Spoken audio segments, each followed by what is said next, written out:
Hi, and welcome back to another episode of ManaTutor MTG Draft. Today, we're going to play a draft of Lost Caverns of Ixalan. We'll see if we can put into practice some of the staying open stuff. It doesn't always come up, like we might just be past certain colors where we don't get to make those kind of trade-offs, but let's see if we can. Yep, and this will be the second time we've done this. We did one back with Lord of the Rings as well, where I think I was more in the driver's seat in the draft. This time it'll be Jeremy in the driver's seat in the draft for the most part, although we'll be talking through all the picks one at a time.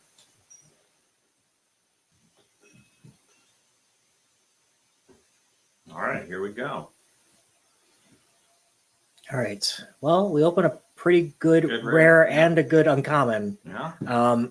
So I actually like Zoetic Glyph over Subterranean. I mean, yeah, Zoetic Glyph. Yeah, they're both good picks. I might lean Subterranean because I think it probably goes better in more decks. The fact that you can crew it for one and yeah, I'm kind of curious what I have the stats say here. Subterranean is 67.6. That's hard to beat. Yeah, so Zoetic Glyph is pretty good. 66.8. Wow, it's a tough pick. Yeah. I like the option that the schooner lets you explore. That's another thing that I think tips it a little bit for me.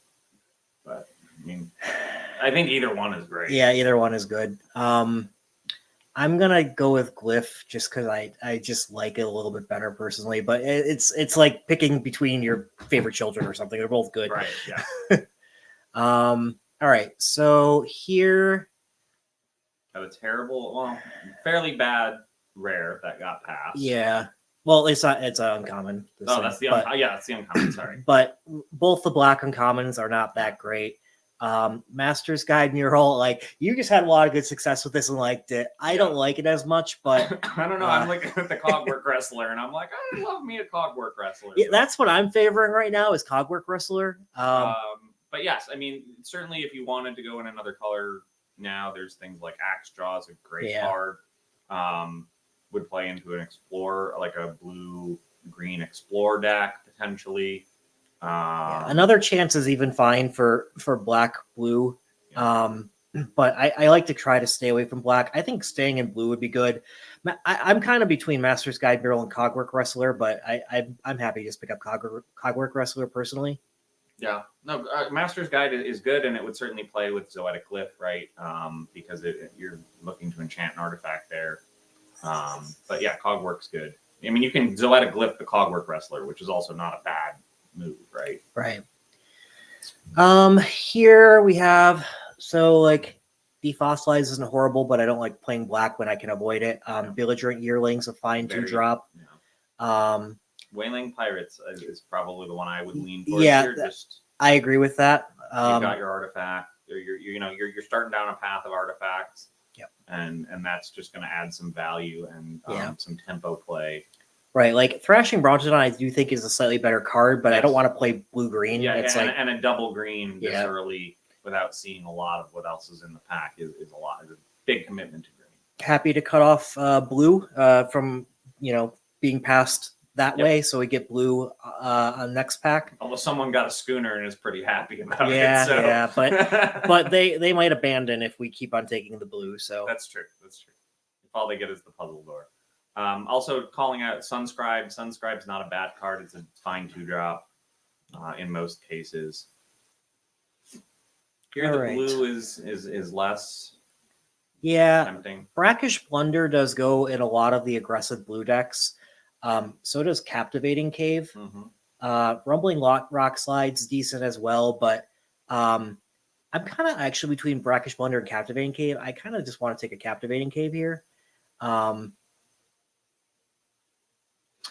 Archaeologist is fine in blue-white. Yeah. I have seen some cave decks come together, actually, but I don't personally go down that route. Yeah, no, I mean, other things, Mineshaft Spider is a fine, 4-drop at a 3/4 with reach. But, again, in terms of staying open here, that would be committing a little bit to a green. Malamet Veteran, also a decent 5-drop. giving things or it having trample. All right, so we are seeing a lot of green come around. Yes, Thrashing Brontodon and a poison dart frog and Twists and Turns, which is a pretty good card. Yeah, I don't like that one as much. I know you like that one a bit more.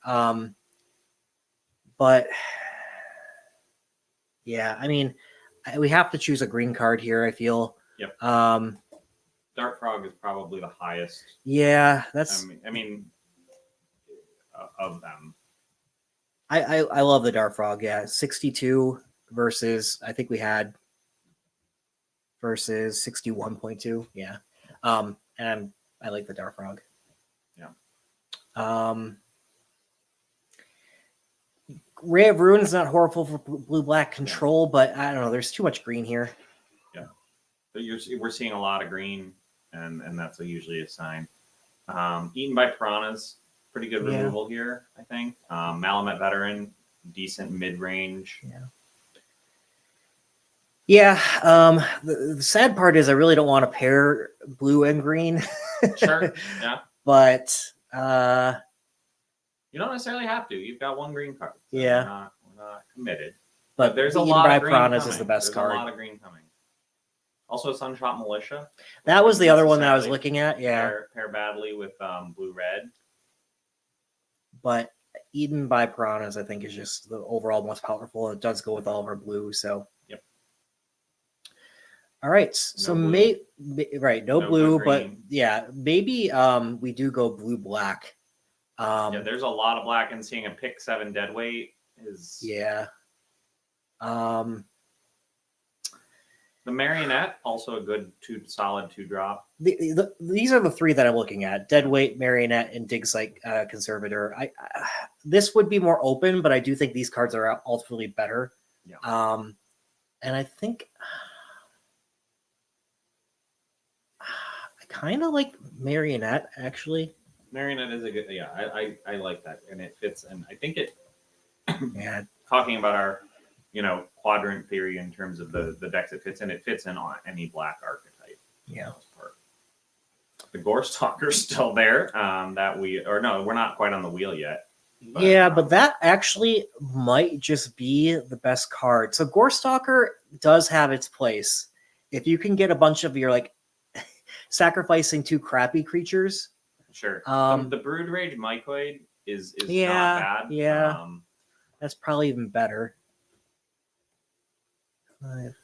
We are going down a route that Gore Stalker is technically higher here. I'm going to just do the Gore Stalker. It has higher upside. We're going down a path that I don't love. But if this is what we're being passed. This is what we get. Boulder, maybe? It's okay. I mean, I'm not sure that there's much else that's better here. I mean, Unlucky Drop is fine. It's better in a aggressive. Yeah. Cosmium Blast, I think, is the best card overall. Cavern Stomper keeps us to going down that green path. We haven't seen any white, so I'm going to take the Cavern Stomper because I don't really want to play anything else. We have a second Gore Stalker. We have Canonized in Blood. Yeah. There's another veteran. Yeah. So we could go down that. Capybara, also not a terrible card, but the veteran I think is a better pick overall than that. Yeah. Let's just take the veteran.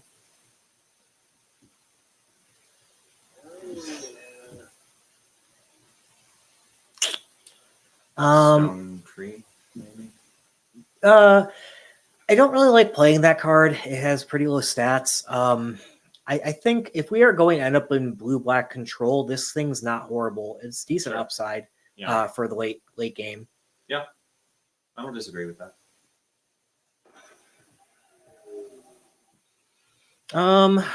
Let's see. So Spider, one of these three. Yeah, Spider is good in black-green. It's probably our best card here. Let's take the Spider. And who knows? We may end up abandoning blue. Yep. We're not seeing a lot right now, so the Boulder, because I don't like Out of Air as a spell. Shipwreck Sentry's not the worst if we get enough artifacts. Decent 2-drop to clog up the board.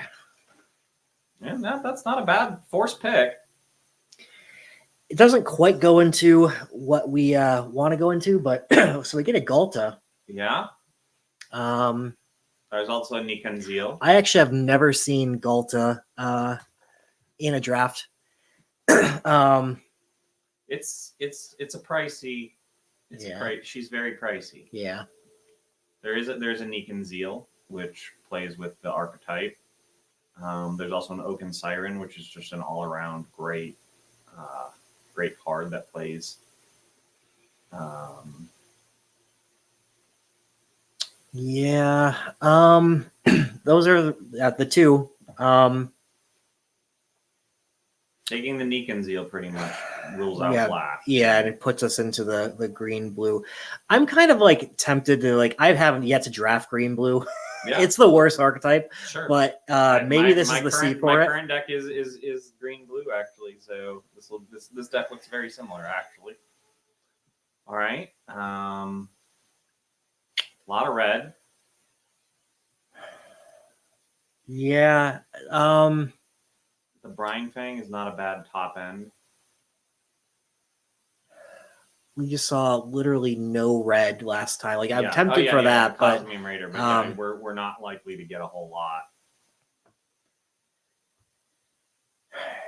Do we want to go down the black route? If we do, another chance is the best way to do that. Yeah.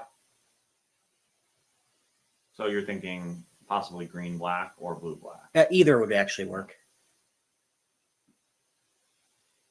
Yeah. Yeah. That's doable. The Brine Fang is a safe pick in blue, right? It's a good top end. Yeah. All right. Yeah, here we've got a lot of green. Cenote Scout's a good card. If that will play in green-blue.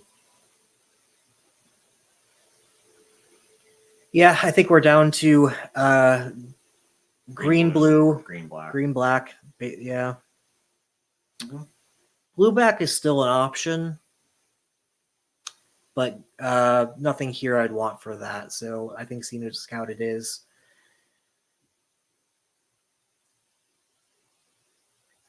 If we do go down that path, I do want to start seeing some staggering sizes. Yeah, right. And this is just absolutely bad on any front here.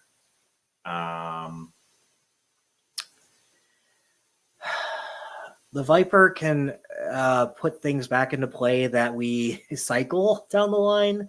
Actually, Ray of Ruin's better than that. Yeah.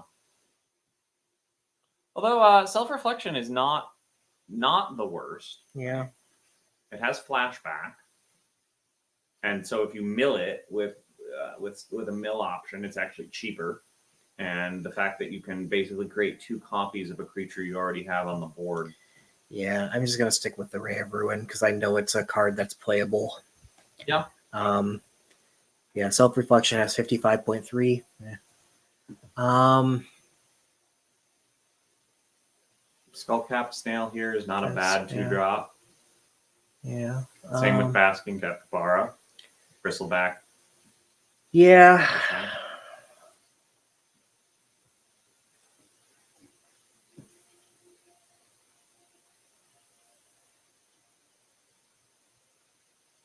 See, for me, it would be one of those 3. Yeah, we haven't been seeing a whole lot of blue. I'm thinking kind of now going towards the black-green side of things.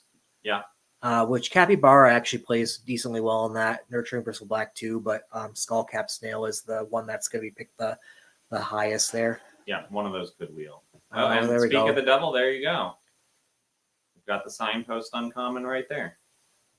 So let's kind of see what this would be like. Yeah.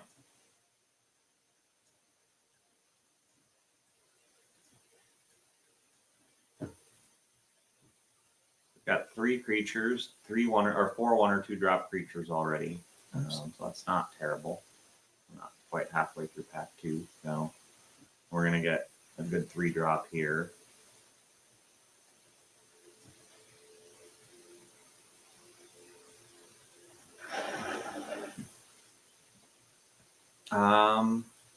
Got Fanatical Offering, Mephetic Draft. Some decent blacks there.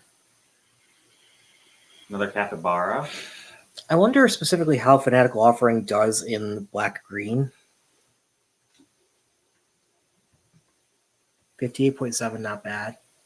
Yeah, you're not going to have a lot of things you want to sacrifice in this. Yeah. I'm not, but I mean, it is good card advantage nonetheless, right? Draft is probably the safer pick, but we do have a Lore Keeper. Do we have a lot of dinosaurs? Just No. the two? Two.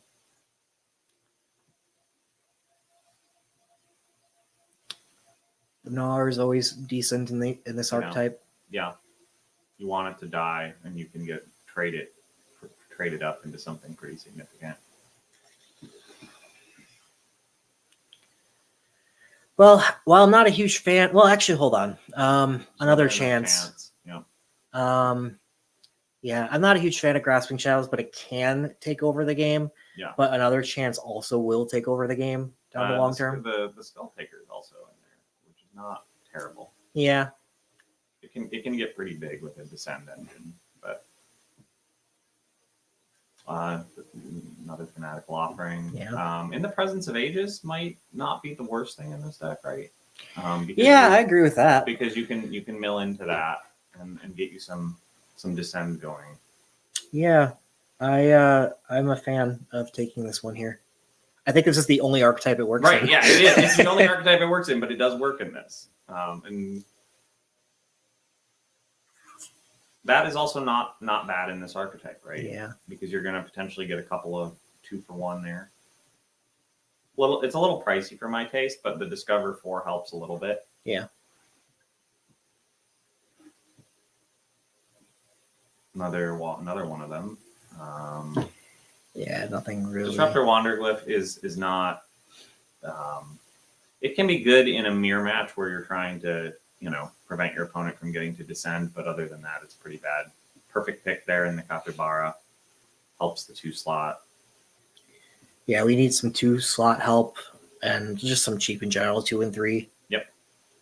And this is just perfect to pick there. Yeah, that's just. I don't think Disturb Slumber is very good. It's not. The Boulder's definitely the better pick there, even if you don't play it. You probably won't play 2, but.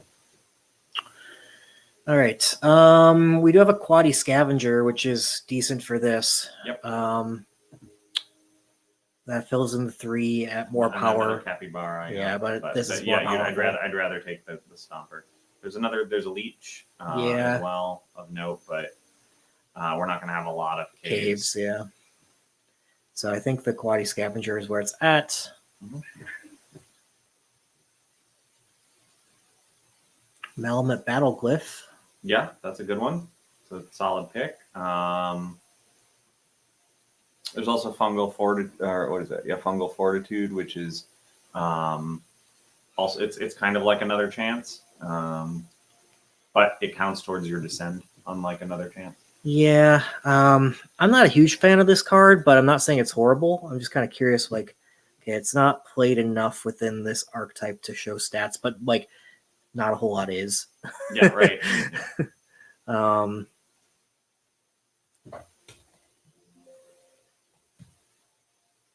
Yeah, 57%. It's lower than Fungal Fortitude. That is. Malamet Battleglyph is the safer pick, yeah. And it will obviously make the deck. Oh man, Bomb Rare still in the pack.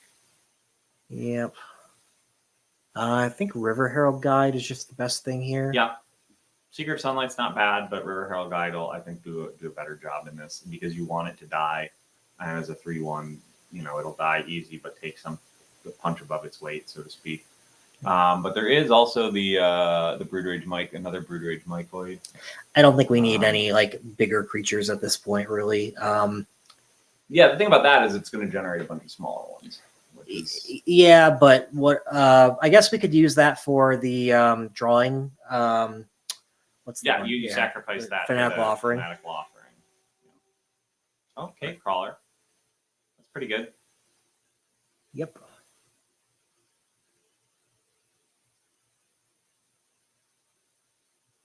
the Screaming Phantom's also a decent shout out here.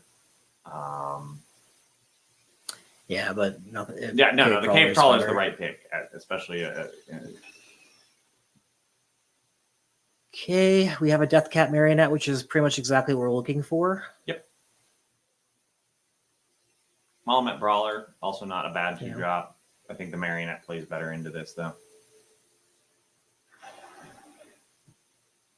Defossilize. Yeah. And a Watley's Final Strike. I think, might and be a Death Cat. Where are you at creature-wise? 20. Oh, yeah, okay. I mean, a lot of that, though, is... obviously not... This is not all playables, but... I'm kind of wondering if we just need to fill up their 2s, because, like, Runaways aren't really 1, 2, 3, 4, 5. Oh, my gosh. We might be able to get another one. I'm gonna take the Watleys. I think that's a safe play. Having their removal is good. And that's why I want to get... I was hoping I get another Death Cat Marionette in here. Yep. There is a Primordial, but I think with our big drops and our another chances, we're okay. Like, we can get enough creatures later on. Yep.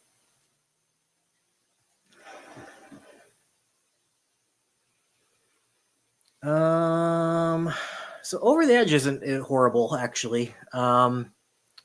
Just wondering if there's anything worth getting Viper here. is pretty good to potentially bring something big back, especially if you end up milling away your Cavern Stomper. Yeah, I think so too. Just looking at stats here, 58.6. Yeah, Over the Edge would be lower than that, but not by much, 58.5. But yeah, I'm good with that. Happy Bar is a decent 2-drop in this. Yep. I would actually probably drop both the boulders. I agree with that. Yeah. They're probably not getting played, and then you've got that really rounds out your 2-drop slot, and you'll probably drop a couple of those 3s.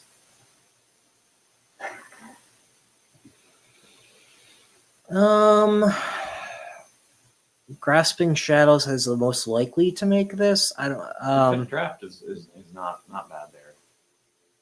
What do you sacrifice this to, though? You sacrifice you use the Fanatical Offering. But that's one card. I don't know. Sure, yeah. In your deck, maybe not if you without more Fanatical Offerings, but it's great because you draw 3 cards off of it, right?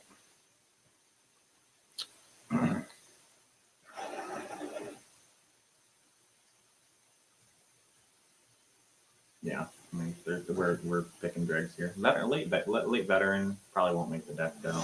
Got a lot of high drops, and another one. 4 copies of that. Well, I'm gonna be cutting the 2 that's in our deck too. Right. Yeah. But yeah, they're not high priorities. I don't think. All right. Blue. So yep, all the blue out. Yeah, so I haven't played a whole lot of black green. The Neekins deal. Yes. I do think black green's a decent deck, so we just need to outlive our opponent and then get more cards than they do with things like Another Chance.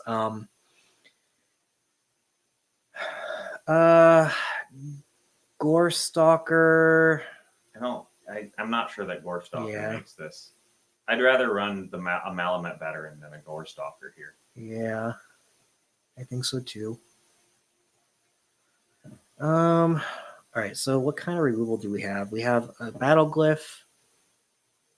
We have, I'm just actually not removal, just you have Final Strike. Actually, let's put that there. Hold on. Well, at least Final Strike. Ray of Ruin. Okay.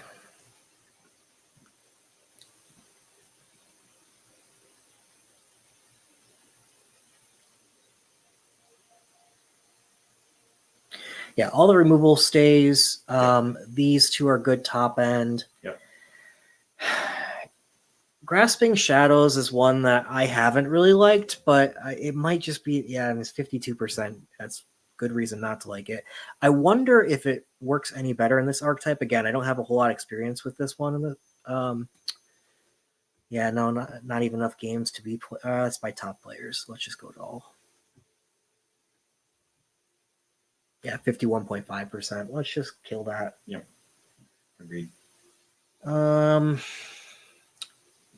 cuts. So we have 1, 2, 3, 4, 5, 6, 7, 8. We'll keep all that. Yep. Probably keep all the 3s. Honestly, the mycoid and the fanatical offering is weird in this deck. I don't think that it is, because I do think you're at risk of running out of gas, and that just not gives with you 2 another chances though. I mean, I wouldn't mind having another chance. I think you want to keep the In the Presence of the Ages, just because we have a fair number of Descend stuff. Yeah. And that's just going to instantly turn those on. Yeah, like in my mind, cut the fanatical offering. Let's cut the brute. I'm going to do a couple cuts real quick, and then we can consider here. What else would go next? Like the Viper, I'm not like absolutely in love with. It's good in case you accidentally put something in your graveyard you want, or if something dies. Right? Yeah. It is a good way to bring something back.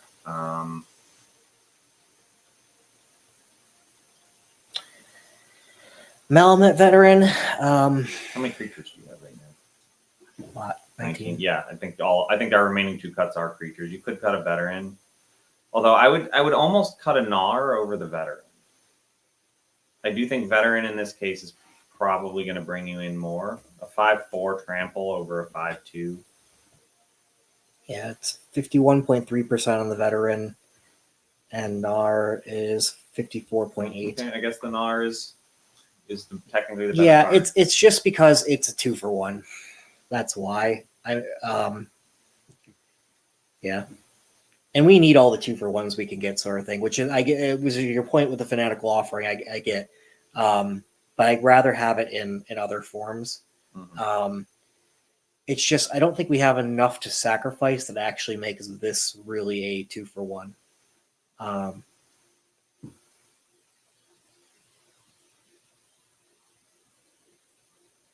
that would. I think this is what I would do. Yeah, I might do some minor tweaks to it, but I see the way you've done it. Don't disagree with any of it. Okay. Even split with the Captivating Cave. Yep.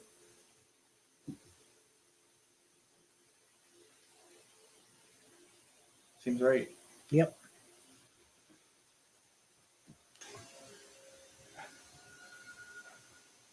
Undermatch, the best type of match to be.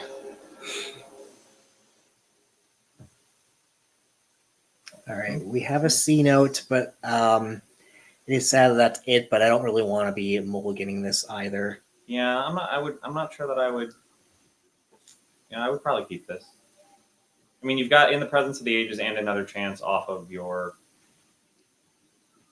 lands. You could Swamp Cycle the Spike Tail, but you probably don't need to. I think we're fine with this because I do have 2 and you're on the draw. Plays. You're on the draw. Well, you have 3 with Another Chance.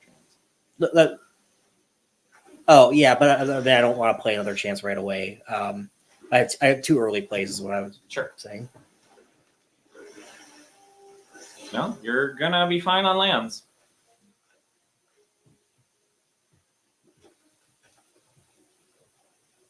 That's actually probably the better outcome there, just drawing the land, because there you go, perfect. Gonna curve out.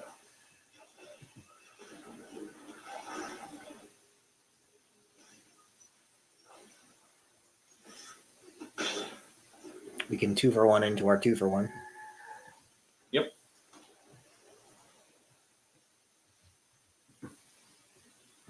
Now you can Another Chance. Yep.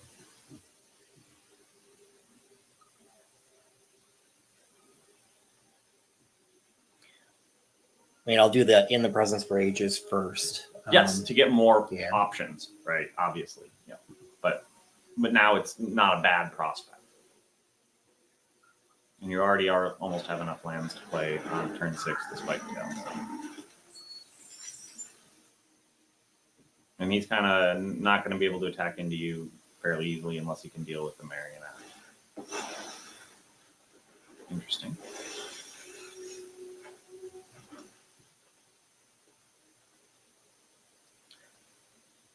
Instant speed. Yeah, I'll just wait. Yeah,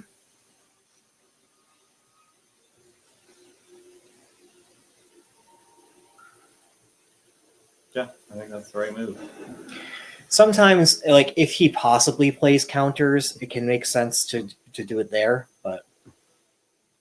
True, yes. But I don't. His deck does not strike me as one that has counters. And the only counter is either 4 or 5 mana.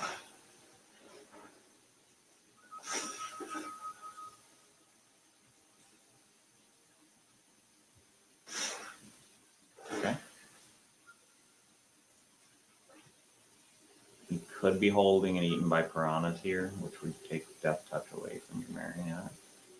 That's fine, though. I'll have him use that. Yeah, oh yeah. I mean, absolutely, it's fine for him to waste that on there.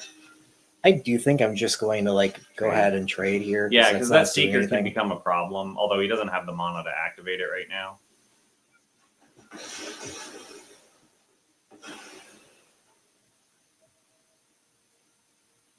He's clearly looking for a land. So, interesting. Well, cool. Put a creature card or land from among them into your hand. Okay. Yep. Now we've hit your descend at this point. Quite well. All right, so we can another chance into the Quati and the marionette. Yeah, that looks right. I think that's the right one here. No. Yeah.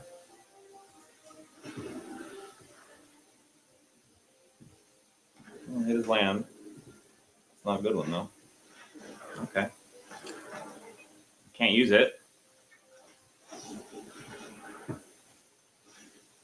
Ooh. Okay, we got other things. So Quati for sure, and then I guess we just go big and do the Mine Shaft Spider. That's a lot of mana stuff though. Yeah, I was thinking maybe the Capybara to keep the mana cost low and still get a pretty decent card out of it. That thing's going to be what, a 4? Yeah, my one concern is he might have flyers down the line. That's true. I think I just want to protect against that. But you're right that like there's your protection against the flyer. Yeah, we're protected against like everything now. So yeah, I think that's right to curve out properly. That's the other reason I was thinking the 2-drop, because you could play both. You could play the Scavenger and the other one. Yeah, that's fine. I mean, you put a pretty big threat on the board that he's got to do something about now. And he's playing 4 colors here. This is impressive. I mean, he's not doing a whole lot, but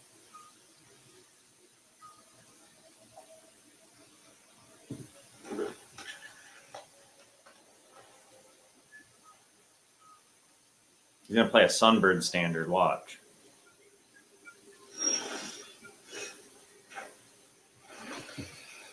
Okay. I think you just play a big boy. Spike Tailor Stomper. He's seen the Stomper, so. Yeah. I'm going to attack into him first. Yeah, obvious, attack first, but force him to play something if he's going to play it. I think I hold on to the playing 2 in a row, like Quatli's Final Strike, and then one of these when he has a creature, right? Yes, yeah, absolutely. And just get the big 7/7 out on the board that he's going to have to do something about, and you get a Scry, which will help set up further plays. Because you don't need lands. Oh, okay. No, that's fine. It's not like you don't have plenty of other gas. I mean, that's not going to do it for him. And he's got 1 card in hand.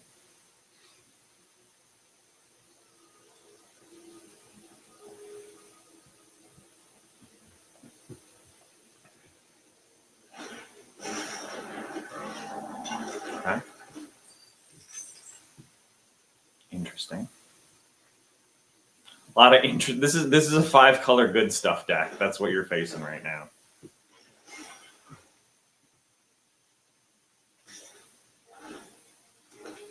Thing is, we have effectively 6 cards in our hand, and he has none. Yes.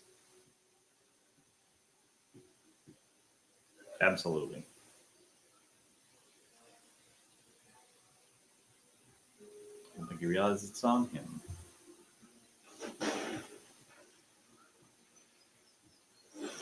All right, so I would like to get an attack in. I'm thinking of just playing this because this can gain indestructible. Yeah, that's a good. I think that's a pretty good plan. The only other thing I could think of would be to play like the scavenger, and then final strike the pirate and attack in. Right. Which is also not a bad move. Yeah. Thing is, he can attack into me with a lot of the other cards. Correct. Yeah, and the spike tail makes you effectively immune from crackback. So I think I'm going to try that. And he's basically got to block and lose his plundering pirate here, or take half his life. Unless he has a count. Well, he doesn't. He doesn't have cards in hand, so. He's just reading this card. Well, I think he can do something in response. You just, yeah.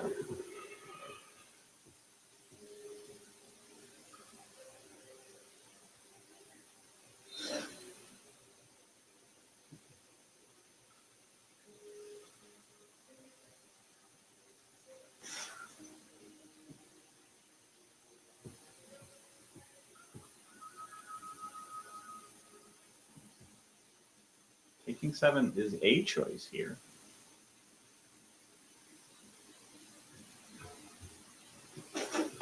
Certainly a choice.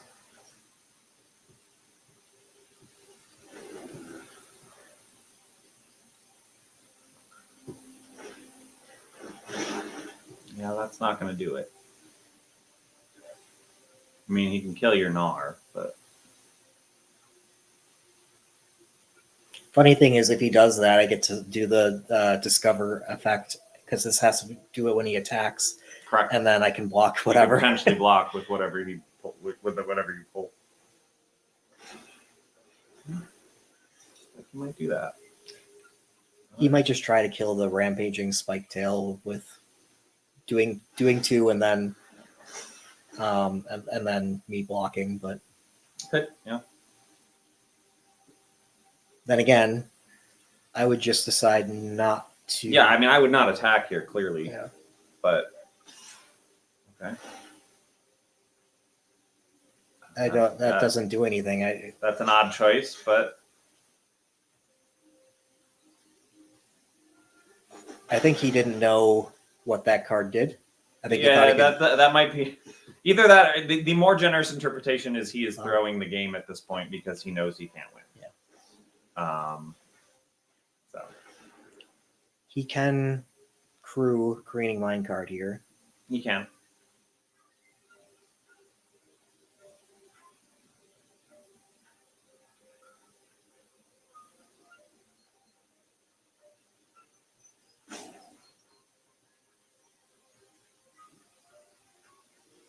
Yeah, he's going to do that, but at the end of the day, he's still like at the point where he has to top deck every turn, and we have plenty of gas in the tank. And you're going to get a free discover, so.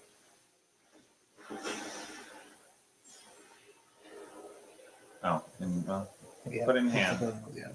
Yeah. Okay. Because Yeah. he can't play. Yeah. Okay. Yep. I was used to like opting to put it into my hand, but and then I guess I'll just play a Vigilance guy. Yeah. Doesn't hurt. Yeah. Not bad. Yeah, I just don't care. I would have just kept it. Well, I mean, I guess he's at 1, so it doesn't matter. But in case he had a 2 for 1 or something that he pulled out, it would still let you get damage in next turn. I have the Melamet Battle Glyph too, but that's true. That's true. You already have it.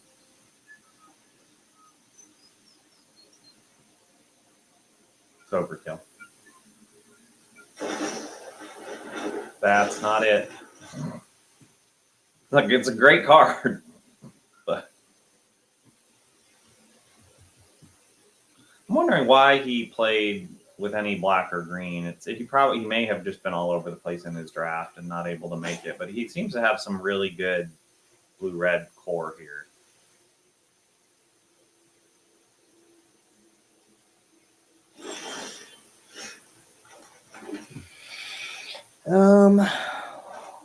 Let's go ahead and play 3 things.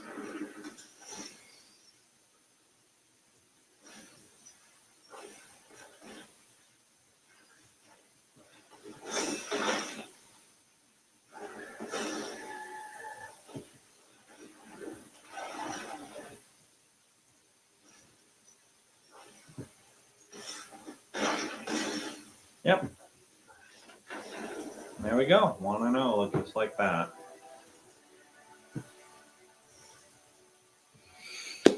All right. Well, I will play out the rest of the matches later time. Yeah, I guess that shows the value of staying open. The value of staying open, sure. We definitely, because we went down the blue path first. And then we didn't even end up playing blue. But the idea that you took a couple of key green and black cards early when you saw them come up allowed us to stay open enough and then eventually end up in a deck that, well, we'll see how it plays out, but it's not a bad start. Yeah, and so I really haven't played green-black a lot. I think I have had one other green-black deck out of the 40 or so drafts I've done. I don't know. But this one played out exactly like what green-black should of, basically overpowering the opponent in the late game with big stuff. Yeah, big things, a lot of cards. Removal. Yep.